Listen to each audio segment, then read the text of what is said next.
তারেক রহমান দেশে আসলেই নির্বাচনী প্রচারের কাজ অর্ধেক শেষ হয়ে যাবে, জানিয়েছেন বিএনপির স্থায়ী কমিটির সদস্য সালাউদ্দিন আহমেদ। রবিবার রাজধানীর ডিপ্লোমা ইঞ্জিনিয়ার ইনস্টিটিউটে জাতীয়তাবাদী আয়কর আইনজীবী ফোরামের আলোচনা সভায় সালাউদ্দিন আহমেদ একথা বলেন। তিনি বলেন, নির্বাচনের মধ্য দিয়ে রাজনৈতিক সরকার প্রতিষ্ঠা করতে হবে, সংসদীয় সরকার প্রতিষ্ঠা করতে হবে, যার মাধ্যমে জাতীয় আশা আকাঙ্ক্ষা পূর্ণ হবে।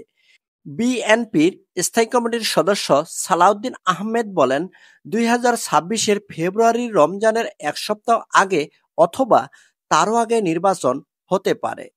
এই পথে যারা কাঁটা বিছানোর চেষ্টা করে যাচ্ছে বা বিভিন্ন রকমের বক্তব্য দিয়ে বিভ্রান্ত সৃষ্টি করেছে, তাদের সকলের প্রতি নসিহত। দেশে এখন নির্বাচনী আমেজ ও পরিবেশ তৈরি হয়েছে। এ সময় তিনি আরো বলেন, বিএনপির ভারপ্রাপ্ত চেয়ারম্যান তারেক রহমান অতি শীঘ্রই দেশে আসবেন, আর সেদিনেই নির্বাচনের সবকিছু প্রতিষ্ঠা হয়ে যাবে। বলছি না নির্বাচন হয়ে যাবে, তবে তিনি দেশে আসলে বিএনপির নির্বাচনের কাজ অর্ধেক শেষ হয়ে যাবে। প্রচারণা নির্বাচনের মূল বিষয়, সেদিন বিএনপির অর্ধেক প্রচারণা হয়ে যাবে সারা দেশে। তারেক রহমানের দেশে প্রত্যাবর্তনের সেদিন অবিস্মরণীয় ঐতিহাসিক ঘটনা বলে উল্লেখ করেন সালাউদ্দিন আহমেদ।